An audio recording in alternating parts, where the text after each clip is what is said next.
आज हम 11th class का वेव चैप्टर पढ़ेंगे। ओके, तो उस वेव चैप्टर में क्या होता है, आपने इसको 9th में भी पढ़ा हुआ है। इन 9th class, from the 9th class, yes you know that what is wave. Wave क्या होता है? Wave is a disturbance. Wave एक तरह की डिस्टरबेंस है, या फिर हम इसको वाइब्रेशन भी कह सकते हैं, जो कि स्पेस में ट्रेवल करती है, या फिर ये मीडियम में भी ट्रेवल कर सकती है। तो during the travelling, this wave transfer their energy from one place to another place without transporting matter।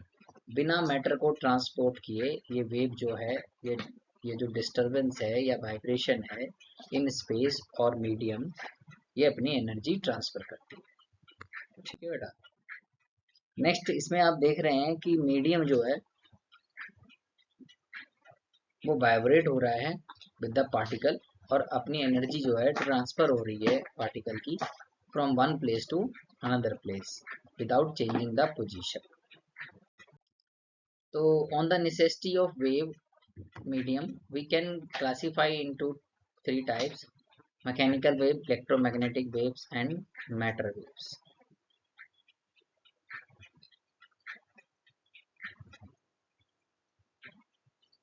Okay, तो next is mechanical wave. What is mechanical wave? That transfer energy from one place to another through a medium. जिसमें medium की requirement है, जिस wave में medium चाहिए उस wave को हम क्या बोलते हैं? Mechanical waves. Example sound wave. Sound में भी मीडियम चाहिए, जैसे एयर पार्टिकल्स हैं, और वाटर वेव्स में भी मीडियम चाहिए। ठीक है। अर्थक्वेक जो आता है, जिसमें वेव्स आती हैं, तो उसमें भी क्या है? मीडियम है अर्थ। वेव ऑफ अ स्ट्रिंग, उसमें स्ट्रिंग क्या है? एक मीडियम है, एक जगह से दूसरी जगह वेव ट्रांसफर। दूसरा होता है electromagnetic waves. Those waves have not required any medium. Okay, wave propagating through space, carrying energy the speed of light. They are sometimes called EM waves. EM means to say electromagnetic waves. They have two component, electric and magnetic field. Okay, do not require medium to travel. So these are electromagnetic radiations. Okay, radio waves, microwaves, infrared, visible, ultraviolet, x-ray, gamma rays. तो ये सारी क्या है? Electromagnetic waves. Next आता है matter waves. ये क्या होती हैं? जब पार्टिकल जैसे कि इलेक्ट्रॉन, प्रोटॉन, एटम्स, ये जब वाइब्रेट करते हैं तो एक वेव प्रोड्यूस करते हैं। ठीक है। और इसे किसने बताया था? लुइस डी ब्रोगली ने बताया था 1924 में। तो this concept bridges particles and wave behaviour, meaning matter exhibit wave like properties. तो मैटर वेव्स कौन सी होती हैं? जब जो कि इलेक्ट्रॉन, प्रोटॉन और एटम्स के मूवमेंट की वजह से जनरेट होती हैं, वो मैटर वेव्स होती हैं। तो ये हमने नेसेसिटी ऑफ अ मीडियम किया। First necessity means to say without medium if wave is travelling and transfer their energy from one place to another, that is called the कैसी वेव हमको बोलते हैं? मैकेनिकल। ठीक है, उनमें मीडियम मूव कर रहे हैं, मैकेनिकल वर्क कर रहे हैं, इसलिए मैकेनिकल।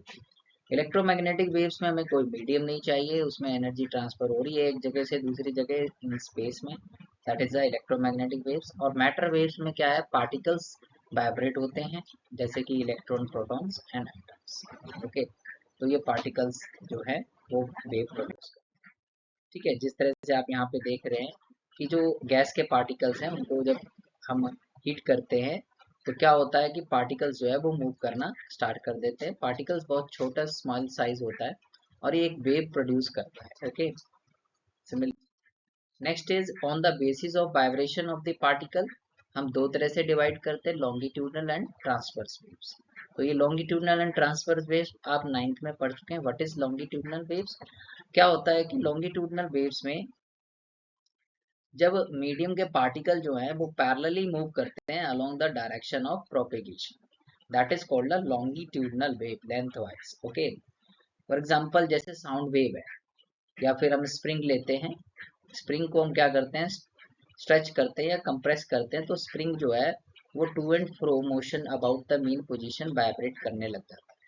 तो इस तरह की जो वेव प्रोड्यूस हो रही है along the propagation of wave when the particle is moving along the propagation of wave, that waves is called longitudinal waves.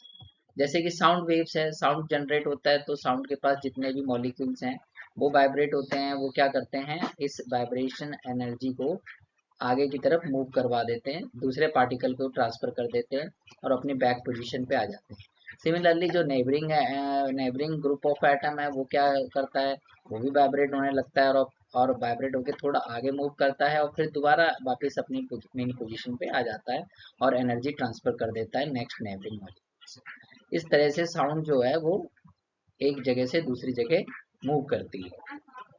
तो ये कैसी वेव है, लॉन्गिट्यूडनल वेव्स है, ठीक है।